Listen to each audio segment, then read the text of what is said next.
कारोबार बड़े थे देखे कोई भी समझ न आया। आखिर एक मजदूर ने मुझको गुर है एक समझाया।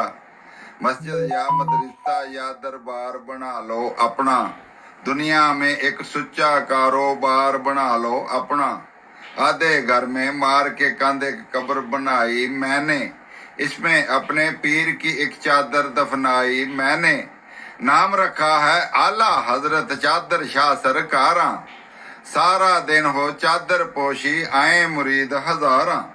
चादर शाह मशहूर हुआ दरबार हमारा शाही, बेडशीटों का खुल गया कारोबार हमारा शाही।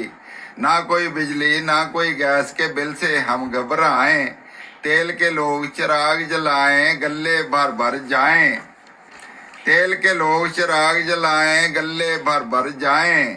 दिल की करें मुरादें पूरी हजरत चादर शाह जी, आमदन देख के कर ले मैंने अपने 4 ब्याह जी।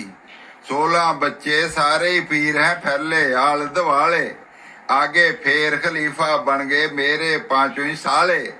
हलवे सलवे नूरी जलवे आपू लोग ले आते, लमिया लमिया कारां दे विच हम हैं आते जाते।